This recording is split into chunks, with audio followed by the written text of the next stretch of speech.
pertekstilan. Kemarin kita sudah rapat, saya sudah panggil semua direktur utama Himbara, juga Gubernur BI hadir, Menko Perekonomian, Menteri Keuangan, dan kita sudah memberi pengarahan kepada Himbara bahwa industri padat karya seperti pertekstilan harus terus didukung.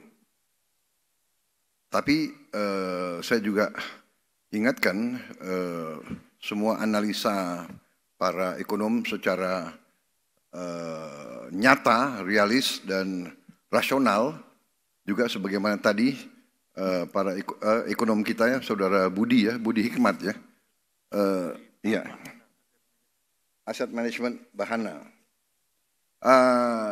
benar sekali bahwa, dan juga Ibu Sinta ya, kita harus sadar bahwa domestic market kita sangat besar, ya, domestik kita sangat besar. Jadi dengan pendekatan dan strategi ekonomi kita akan memberdayakan tadi desil yang paling bawah itu, yang paling bawah 1-2 ya, yang paling ekstrim, yang rentan, dan yang aspiring itu sebetulnya eufemisme. Mereka juga dalam keadaan susah. Ya. Dengan kita ingin memberdayakan mereka, dengan kita investasi besar-besaran dari kekuatan ekonomi kita di ekonomi domestik kita, saya kira ini sesuatu jalan juga untuk industri pertekstilan. Ya. Jadi saya kira demikian, bahwa kita, dan termasuk sepatu. Sebagai contoh tadi, anak sekolah kita berapa? 44 juta ya? 44 juta ya? 44 juta anak sekolah. Nah kalau saya instruksikan, mereka perlu sepatu olahraga 2 masing-masing siswa. 1 untuk sepatu pramuka, 1 untuk sepatu olahraga, 1 untuk sepatu masuk sekolah. Apakah tidak itu domestic demand? Apalagi kalau saya nanti kasih instruksi, harus ada pakaian seragam pramuka, 2 setel untuk tiap anak umpamanya, dan sebagainya dan sebagainya. Jadi jangan khawatir, kita sadar pentingnya industri padat karya. Kita sangat sadar itu. Tapi saya juga ingatkan, kita punya kekuatan domestik, kita punya pasar domestik yang besar, kita punya confidence ya. Sekarang tinggal manajemen dari kami, tapi terima kasih Ibu Sinta, benar-benar Indonesia Incorporated. Jadi saya kira forum-forum semacam ini mungkin harus teratur dan lebih sering. Ya karena kita ini satu kapal. Ya, pemerintah tidak bisa berbuat semuanya. Bahkan investasi paling besar adalah dari swasta.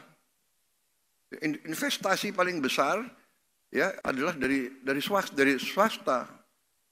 Jadi tapi kita harus ingat bahwa kita ini tadi dikatakan kita ini punya kekuatan. Kita ini negara besar ya.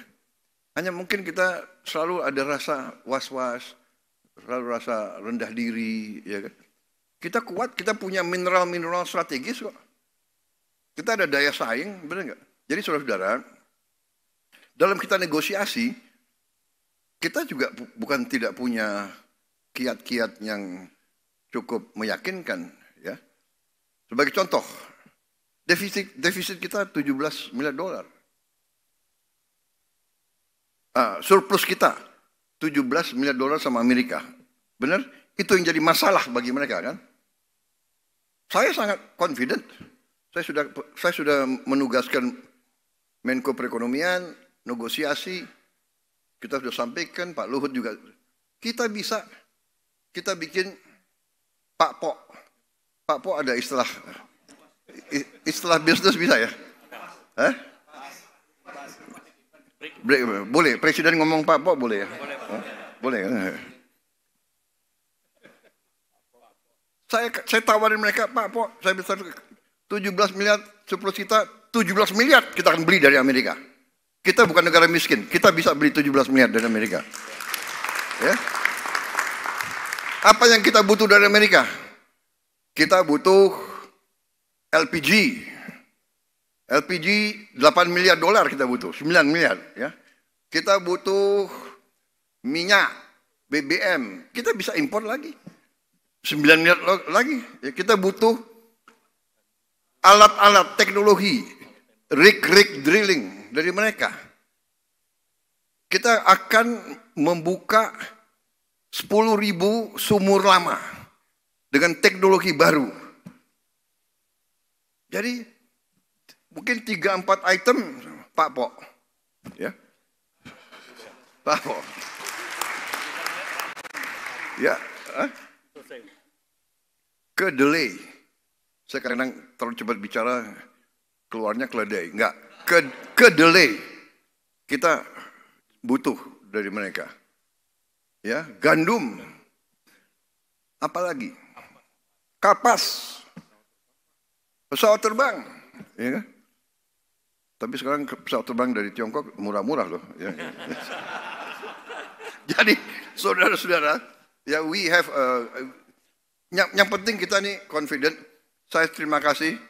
Indonesia Incorporated, ya kita. Jadi kalau saya panggil saudara-saudara, ya sering-sering saudara jangan kapok-kapok, ya. Karena kita harus begini. Dan saya terima kasih. Ya tanggapan kepada industri pertekstilan. Kemudian tanggapan kepada saudara Budi Hikmat, ya. Sekarang kepada Ibu Sinta, saya terima kasih. Jadi seperti ini, tolong kasih tahu kita mana yang pelaksananya tidak bagus. Kita segera akan bertindak. Ya. Sekarang saya beri garis kepada kabinet semua. Pertama, efisien. Kerjanya harus efisien. Kedua, buang semua regulasi yang tidak masuk akal. Ya. Permudah semua proses untuk pengusaha.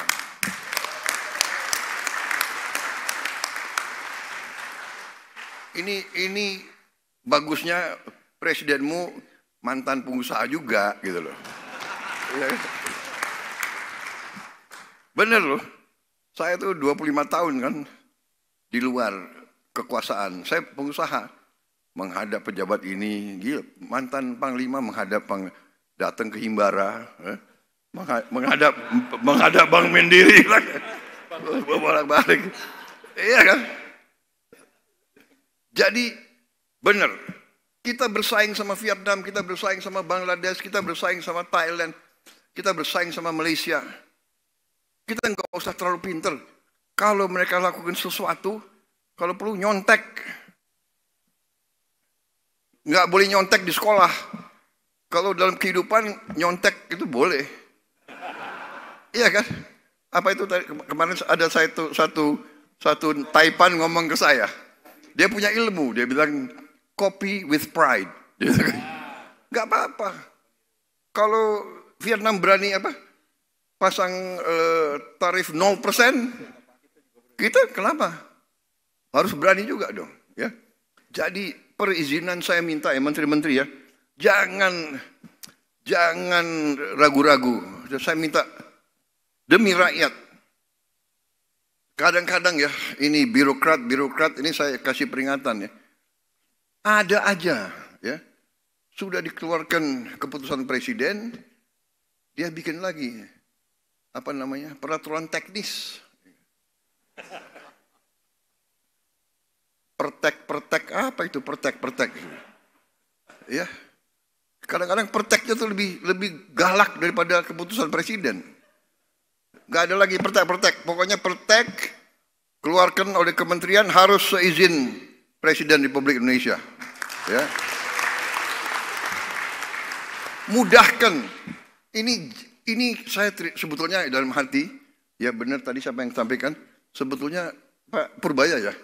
Ini sebetulnya Pak Presiden Trump mungkin membantu kita ini sebenarnya. Dia maksa kita supaya kita